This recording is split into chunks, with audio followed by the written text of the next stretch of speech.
Hello बच्चों, कैसे हैं आप सब। आशा करती हूँ कि आप स्वस्थ होंगे, मस्त होंगे और अपनी पढ़ाई में व्यस्त होंगे। आपकी इसी पढ़ाई को आगे बढ़ाते हुए आज हम पढ़ने जा रहे हैं एक नया पाठ, एक नया अध्याय, जिसका शीर्षक है प्रकृति और मनुष्य। तो बच्चों, प्रकृति के बारे में और मनुष्य के बारे में इस पाठ में स्पष्ट किया गया है और बताया गया है कि इन दोनों के बीच में क्या होता है, एक बहुत ही गहरा संबंध होता है। दोनों एक दूसरे के पूरक होते हैं। बिना एक के दूसरे का काम बिल्कुल भी नहीं चल सकता है। मनुष्य के लिए धरती, उसके घर का आंगन, आसमान, छत, सूर्य, चांद, तारे, दीपक, सागर, नदी, पानी के मटके और पेड़ पौधे आहार के साधन हैं। इतना ही नहीं, मनुष्य के लिए प्रकृति से अच्छा गुरु कोई भी नहीं है। तो बच्चों, हम लोग प्रकृति से निरंतर बहुत कुछ सीखते हैं। तो आइए इस पाठ को शुरू करते हैं। यह पाठ एक पत्र शैली में लिखा गया है, जैसा कि आपको दिख रहा है। ऊपर नाम लिखा गया है मसोबरा और आपको दिनांक भी दी गई है। इससे पता चलता है कि यह जो पाठ है किस शैली में है, पत्र शैली में। तो आप लोग भी ध्यान से देखिएगा और समझिएगा कि पत्र शैली में कैसे लिखा जाता है। तो आइए पाठ को शुरू करते हैं। मसोबरा 25 मई 2019। तो बच्चों, आप जब भी लिखेंगे तो यहाँ पर आप उस दिन की डेट या उस दिन की दिनांक डाल सकते हैं।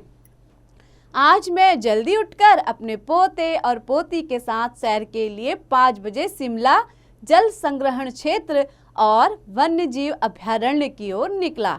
बच्चों, जल संग्रहण क्षेत्र यानी कि जहाँ पर जल इकट्ठा किया जाता है, संग्रहित किया जाता है, और वन्य जीव अभ्यारण्य यहाँ पे क्या है, जो जंगली जानवर हैं वो बिना भय के घूमते हैं, उसको कहते हैं वन्य जीव अभयारण्य।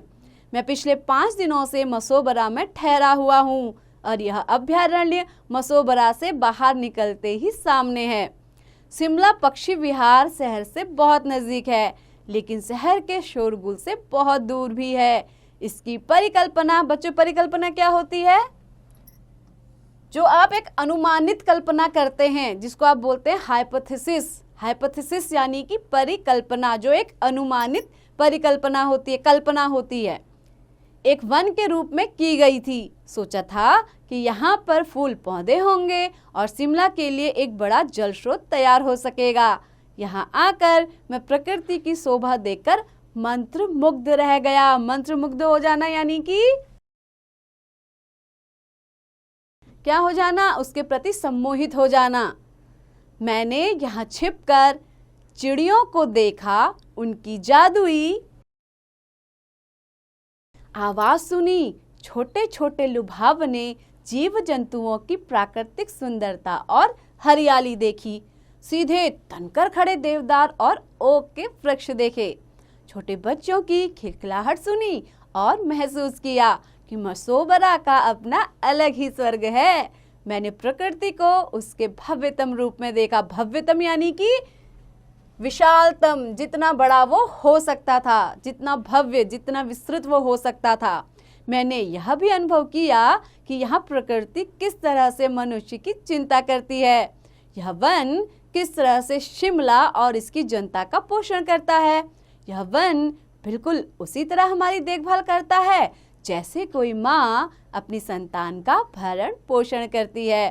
प्रकृति हमें प्यार करती है और हम उसे प्यार करते हैं। कभी कभी ऐसा भी होता है कि किसी साधारण सी यात्रा में भी कोई बड़ा विचार पनप जाता है। यहाँ आकर अनेक विचार मेरे मन में आए। मैंने सोचा कि यह धरती माँ कितनी अच्छी तरह से हमारा पोषण करती है, लेकिन हम इसके पोषण के लिए क्या करते हैं, हम इसके लिए क्या कर सकते हैं। हमें यह सुनिश्चित करना है कि यह प्रकृति एक संसाधन के रूप में, स्रोत के रूप में, मित्र के रूप में हमारी आने वाली पीढ़ियों के लिए उपलब्ध रहे। तो इसके लिए हमें क्या करना चाहिए? क्या हमें आने वाली पीढ़ियों के प्रति, अपनी संतति के प्रति, बच्चों संतति यानी कि जो आने वाली पीढ़ी में जो संतानें उत्पन्न होंगी, जो हमारी आने वाली संतति, हमारी आगे की संतानें होंगी, उनके प्रति अपनी जिम्मेदारियों का एहसास है। आगामी 2 अक्टूबर को हम सब महात्मा गांधी की 150वीं जयंती मनाने जा रहे हैं। फिर सन 2022 में हमारी आज़ादी की 75वीं वर्षगांठ एक राष्ट्रीय पर्व के रूप में मनाई गई। तो बच्चों आप जानते ही हैं इस समय क्या मनाया जा रहा है, आज़ादी का अमृत महोत्सव, आज़ादी की 75वीं वर्षगांठ के रूप में। ये तो आप सबको पता है। इसमें कोई संदेह नहीं कि इन महत्वपूर्ण अवसरों पर देश में अनेक सार्थक योजनाएं आरंभ की जाएंगी। हमारे पास आज इन प्रश्नों के बहुत स्पष्ट उत्तर नहीं हैं, लेकिन सामाजिक, बौद्धिक यानी कि इंटेलेक्चुअल यानी कि जो क्या होता है, बुद्धि से संपन्न होता है, उसको बोलते हैं बौद्धिक, नैतिक, प्राकृतिक एवं पर्यावरण के क्षेत्रों में आज की पीढ़ी जो कुछ भी निवेश कर रही है यानी कि इन्वेस्ट कर रही है, जो कुछ भी वो वहां पर लगा रही है, उसी पर हमारे इन सवालों का जवाब निर्भर है। हम लोग ही यह तय करेंगे कि अगले 25 से 50 वर्षों में इस भारत का निर्माण करने वाले लोगों के पास कैसी ताकत और क्षमता होगी।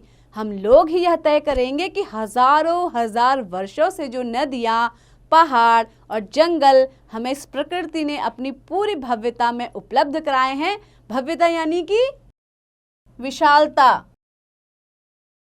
पूर्ण रूप से उपलब्ध कराए हैं, वे नदियाँ, पहाड़ और जंगल क्या हमारी आने वाली पीढ़ियों के लिए भी इस भव्य रूप से उपलब्ध हो पाएंगे? हमने बहुत तरक्की की है, अनेक उपलब्धियां हासिल की हैं, लेकिन अभी बहुत कुछ ऐसा है जो प्राप्त किया जाना बाकी है। जैसे जैसे कोई समाज विकसित होता है वैसे वैसे उसके लक्ष्य भी सटीक और संक्षिप्त तथा निश्चित होते जाते हैं। हिमाचल प्रदेश में गौरव का यह भाव मौजूद है कि वहाँ के स्कूलों में बेटे और बेटियों की शिक्षा के लिए उनको स्कूल तक पहुँचने के संदर्भ में महत्वपूर्ण प्रगति की गई है। दूसरे राज्य भी हैं जिन्होंने स्कूलों में बच्चों के दाखिले के मामले में सराहनीय प्रगति की है। सराहनीय बच्चों, जिसकी सराहना की जाए उसको कहते हैं सराहनीय। लेकिन हमारा अगला लक्ष्य स्कूलों के नामांकन से आगे शिक्षा के क्षेत्र में उनकी उपलब्धियों पर होना चाहिए। जैसा कि आप जानते हैं कि अभी क्या लगी है, नई शिक्षा नीति लागू होने जा रही है 2020 के बाद से, और अभी उस पर काम चल रहा है।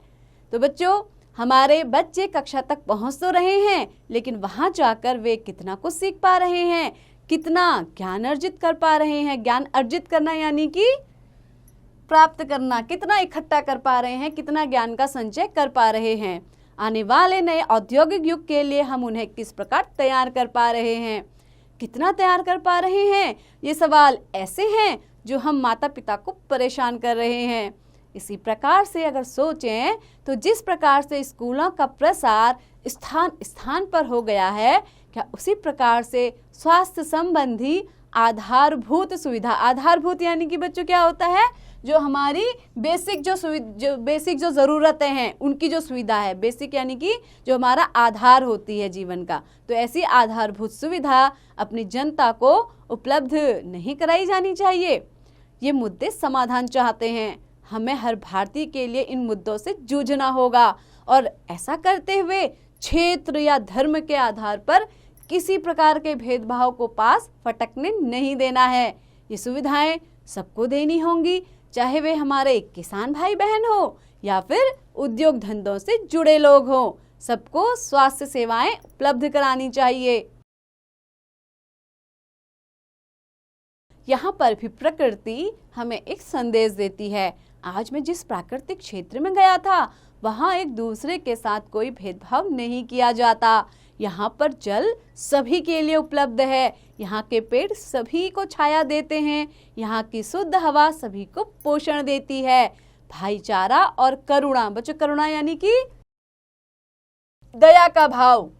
भाईचारा और करुणा तो मानव प्रकृति के स्वभाव में है।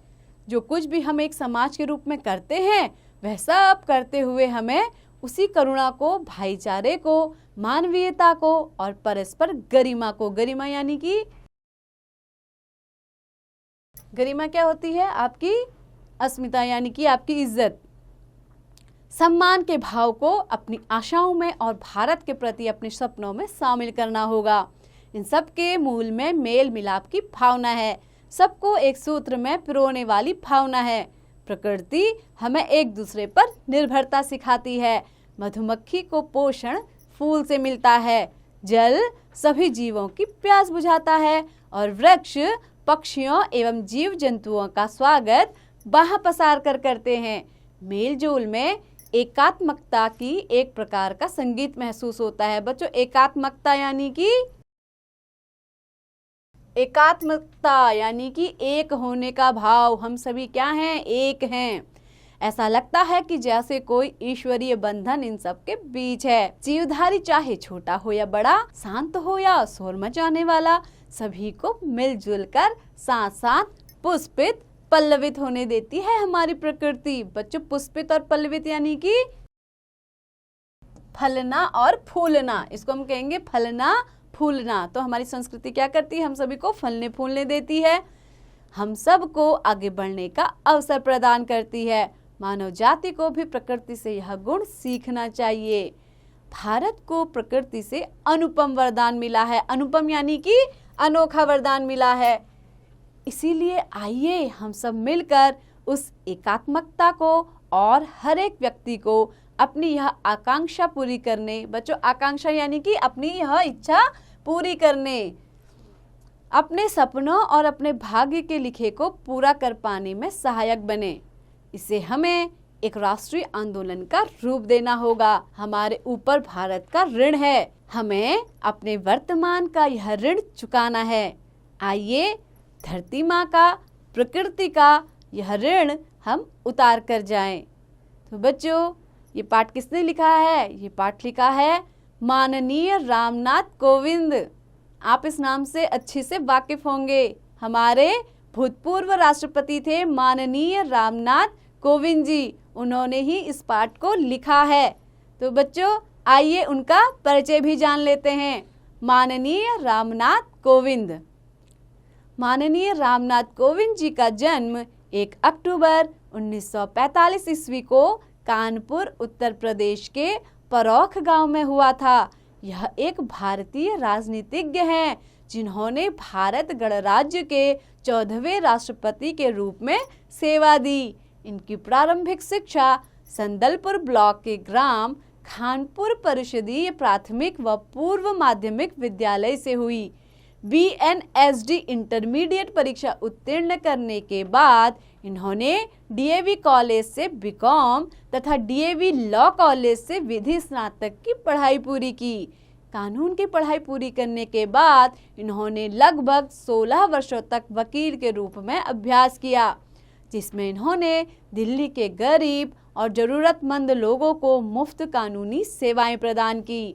वर्ष 1994 में इन्हें राज्यसभा के सांसद सदस्य MP के रूप में निर्वाचित किया गया।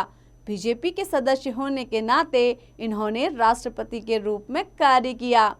पश्चिमी अफ्रीका देश गिनी द्वारा राष्ट्रपति कोविंद को नेशनल ऑर्डर ऑफ मेरिट पुरस्कार प्रदान किया है। तो बच्चों, कैसा लगा आपको ये पाठ? आशा करती हूँ कि आपको बहुत पसंद आया होगा और आपने इससे बहुत सारी शिक्षा ली होगी कि हमें क्या करना चाहिए, प्रकृति की सेवा करनी चाहिए, उससे बहुत कुछ सीखते रहना चाहिए, साथ ही उसकी सुरक्षा भी करनी चाहिए। और इसके साथ ही आपने हमारे भूतपूर्व राष्ट्रपति कोविंद जी के बारे में भी बहुत सारी जानकारियाँ प्राप्त की हैं। तो बच्चों, ऐसे ही पढ़ते रहिए, आगे बढ़ते रहिए और हाँ, इसका अभ्यास भी जरूर कीजिए।